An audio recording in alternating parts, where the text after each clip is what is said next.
Finally, some good news in the fight to keep your family and business safe from criminals. Coming up, we'll tell you what's going on and how you can be part of the movement to make California safe again.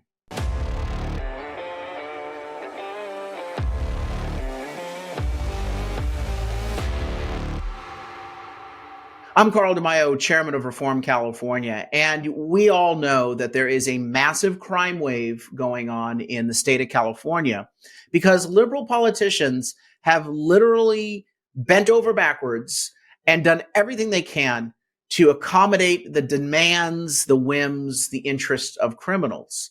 But we are seeing a shift amongst voters who are finally seeing rising crime and demanding change.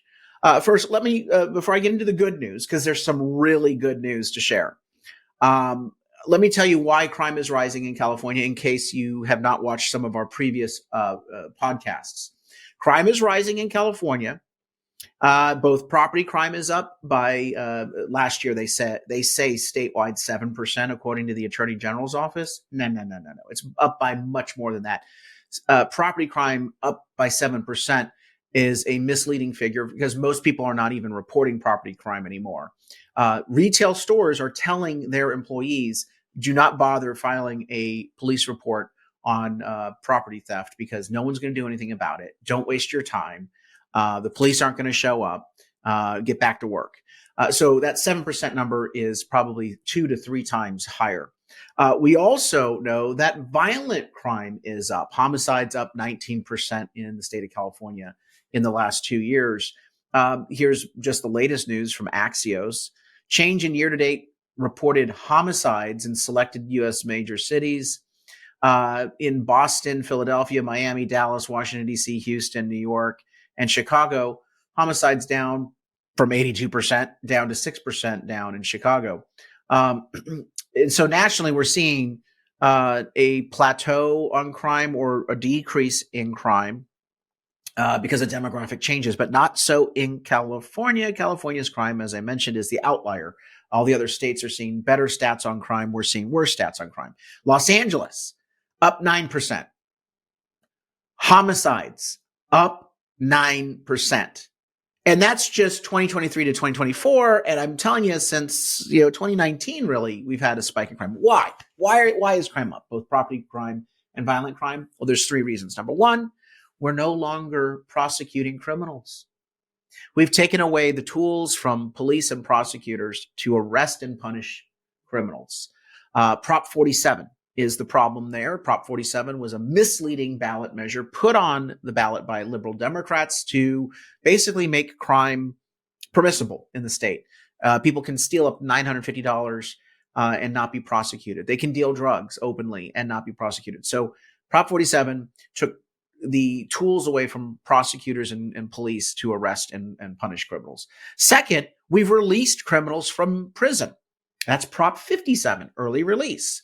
And so when you put people back out on the street who are hardened criminals that are not finishing their sentences, they're given early release for good behavior, and there's never any good behavior, you're just going to have more crime because the criminals are back out on the street. And then third, we are seeing massive shortages of police officers and sheriffs in law enforcement in California because they're being so mistreated. They're being maligned by liberal politicians who call them brutes, excessive use of force, racism, all these things are disparaging the profession of policing. And also in California, they changed the liability standard 2 years ago on police use of force. And we are the only state now in the country that has a different standard than the 49 other states. Other states say that a use of force incident will be evaluated based on, was it, quote, reasonable? In other words, based on the training and the industry standard, was it reasonable for the police officer to use the force? In California, they've changed it to, was it, quote, necessary, which is a much higher standard. It's hindsight 2020, really. And so police officers are now legally liable in a way that they're not in other states. And again, I do not believe police officers are brutes or racist. I think that is a bald-faced lie. It's slanderous. And I think that this law is actually jeopardizing both police officers and community members, because police officers will be thinking twice and second guessing their training. And it's insane, and it makes us all less safe. It also has resulted in officers leaving the force in California and going to other states. In fact, I heard from police chiefs from other states who'd say, "Hey, Carl, thanks for sending us the best and brightest from law enforcement who've been mistreated by California politicians and are now getting hired in other states." So into this mix comes a citizens' rebellion, and it's Democrats, Independents, and Republicans all agreeing that crime is out of control. We are in the middle of a crime wave. The California Democrat politicians refuse to act on this. And so we've had to take matters into our own hands. With the leadership of a broad bipartisan coalition, and Reform California is part of this coalition, we've been supporting the collection of signatures. 1 million signatures, 900,000 to be exact, have been collected on an initiative to, quote, make crime illegal again in California. And so here is the headline from this week: initiative to amend Prop 47 poised to make November ballot with 900,000 signatures collected. Now, what does this Prop 47 repeal or reform measure do? Well, it basically deals with, number one, making sure that we can prosecute these property crimes once again. The smash and grabs, the organized theft gangs and cartels. We can go after not only the ringleader of the organized theft ring, but also the individuals. So we lower the standard for a felony prosecution down from the $950 threshold that Prop 47 established. By the way, it's $950 per day per incident. So in other words, so a lot of these criminals know what they're stealing and they can stay under that $950 cap. It's insane. So we are going to see that completely overhauled, and the police and prosecutors will be given back the tools to arrest and prosecute these smash and grabbers and property criminals. It also deals with restoring the ability to enforce drug laws, many drug laws. I know people out there who are live and let live and libertarians say drugs don't hurt.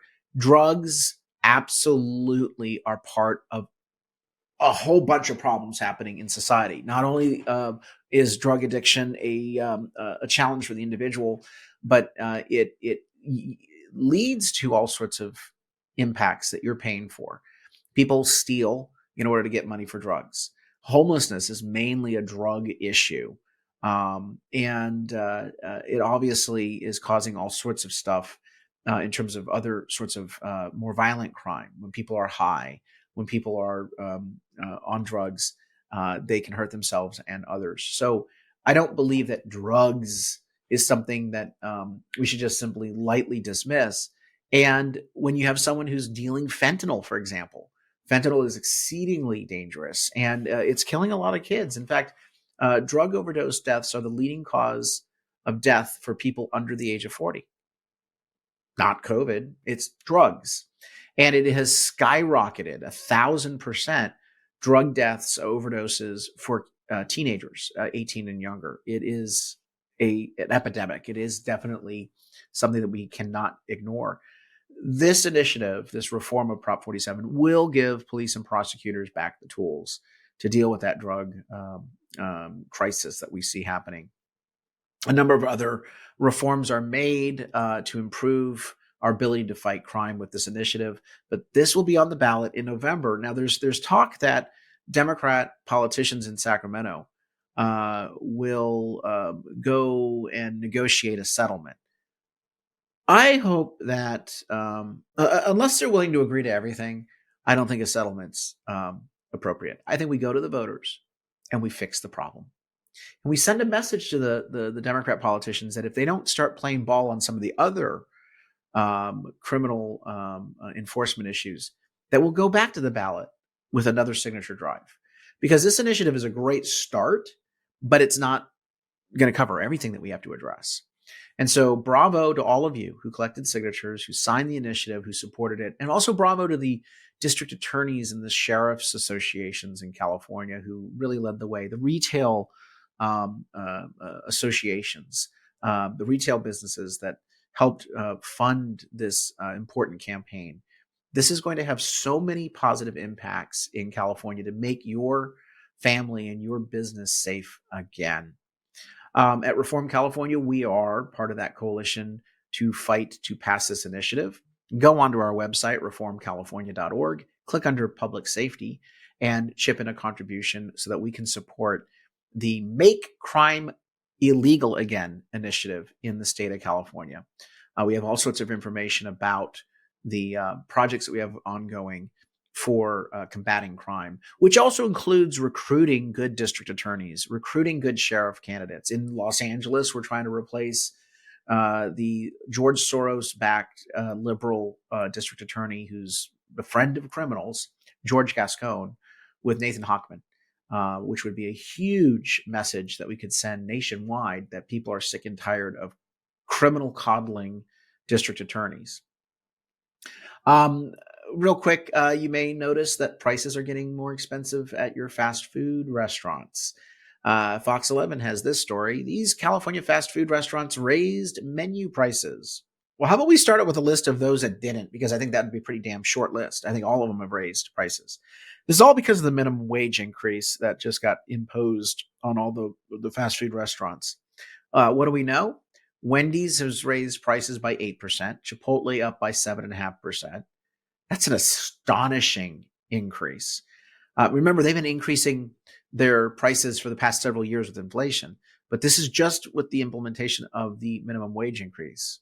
Your cost of living is going to go higher. 8% for Wendy's, 7.5% for Chipotle. Starbucks up by 7%. Taco Bell only by 3%. Burger King, 2%. It's all because of Assembly Bill 1228. But remember, big, rich donors to Gavin Newsom get an exemption, like Panera. Yeah, just insane. The minimum wage, we have a separate podcast on that. It does not help the working poor. Minimum wage jobs are designed to be entry-level jobs. And what's happening here is we're increasing the cost on working families across the spectrum, which doesn't give them any breathing room in their household budget, while eliminating a lot of those minimum wage jobs, which means less entry-level jobs available for first-time workers, which is insane. It is the worst thing for the economy. But of course, I don't think Democrats know anything about how to run a solid economy. So bad policy resulting in bad impacts to you. One of the things that we saw on that minimum wage increase is that they gave away these goodies, these sweetheart exemptions, by negotiating behind closed doors with no transparency, no public oversight, with special interests. And the union bosses had people sign non-disclosure agreements. So now when people ask, how did Panera get that sweetheart exemption? Well, you and I both know how they got the exemption. They're the owner of the Panera restaurants, gave millions and millions of dollars to his best bud, Gavin Newsom, and Democrat politicians. But how did that happen? All of the people involved, including legislative staffers, are saying, well, I don't know, because there was a non-disclosure agreement that was signed. Excuse me? This is the public business. This needs to be done in the light of day. It needs to be transparent, for goodness sakes. Well, there's a bill that's proposing that NDAs cannot be used in a legislative process. It's Assembly Bill 2654, sponsored by Central Valley Assembly member Vince Fong. I think this is wonderful. It would amend the Political Reform Act of 1974 by requiring that no individual involved in a legislative negotiation can be forced into a non-disclosure agreement, and no individual can request another party enter into an NDA. By the way, our politicians are supposed to work for us. They're supposed to speak the truth. They're supposed to be the ones telling us what's going on. And yet all this crap is happening in the dead of night behind closed doors with legally binding NDAs. Outrageous. I urge you to join the fight for transparency and accountability in our state and local government here in California. At Reform California, we are leading that fight.